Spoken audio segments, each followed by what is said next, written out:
Kurt Lewin, the renowned psychologist and researcher, said it well. There's nothing so practical as a good theory. Well, how about 10 good theories? To improve your ability to lead, here are 10 of the best-known leadership theories in 5 minutes. First are what was originally called the great man theory. It postulated that great leaders are born, not made. You either have it or you don't. And then it tried to identify the set of attributes that all of these natural-born leaders have in common. While it's now become clear that leadership is actually learnable, there's indeed truth to the notion that some people inherently have more leadership gifts than others. So this was a good start. It spawned something called the trait theory of leadership, a line of research that examines which individual characteristics we should pursue to lead effectively. The upside is that it's easy to understand. Be like this and people will follow you. But the downside is that it's identified dozens of traits, and no single set has emerged as the ideal for all circumstances, so it can be overwhelming to attempt.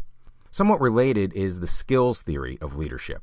Just like trait theory, it tries to identify a set of key attributes, but in this case, practical skills rather than just general qualities of a leader.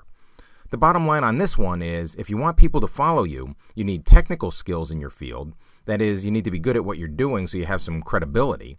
You need people skills like persuasion and diplomacy and affability, and you need conceptual skills, the ability to see the big picture and to think strategically. Next, there's the theory that leadership style is the key to success. Styles like be autocratic and demanding, or be democratic and participative, or be laissez-faire and leave people alone. Probably the best-known style-based theory is called the managerial grid. Adopt a leadership style that's both people-friendly and uncompromising on performance. It's a solid foundation, but there's a bit more to leadership effectiveness. That's where these next couple theories came from. Situational leadership theory argues that there's no one-size-fits-all model. Certain traits and skills and styles fit better in one situation than another, so the leader must adapt. For example, coaching a high school boys team may imply a somewhat different approach than coaching high school girls. Same objectives and standards perhaps, but to get great results might require more of a disciplinarian for the boys, but a highly relational coach for the girls. A closely connected idea is called the contingency theory of leadership. Whereas the situational leadership approach assumes that the situation is static and the leader should adapt to it, the contingency theory assumes that the leader's default style is also pretty much fixed. Maybe he's more task-oriented than people-oriented.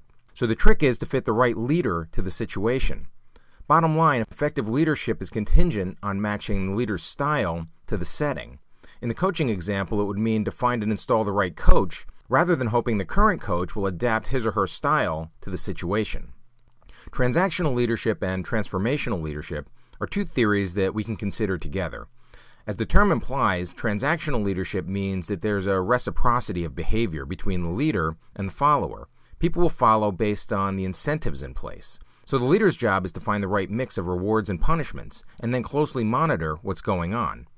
The theory of transformational leadership, by contrast, says that leaders gain buy-in and commitment not so much from the quid pro quo approach as they do from encouraging their followers, caring for them, inspiring them toward a vision. In short, they get results by proactively transforming the environment and the relationships, cultivating followership, rather than paying for it or punishing non-compliance like the transactional leader does.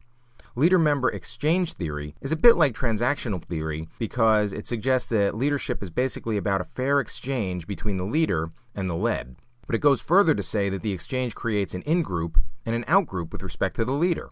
And that, in turn, affects people's performance and willingness to stick around. In a way, it's just like being back in high school. There was the in crowd, and then there were the rest of us, and that can have some dysfunctional consequences. So the theory suggests that leaders may want to address their tendency to alienate people. And then there's servant leadership theory, which is kind of a blend between transformational and transactional leadership.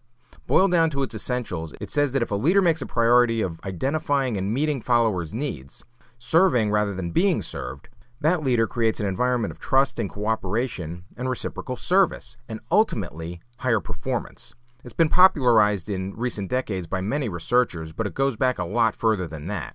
Much of Jesus' influence, for example, was and still is a result of compassion and service and sacrifice. People follow out of love and gratitude rather than out of compulsion or fear.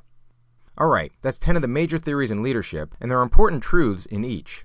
The better you know them, the better you're likely to lead.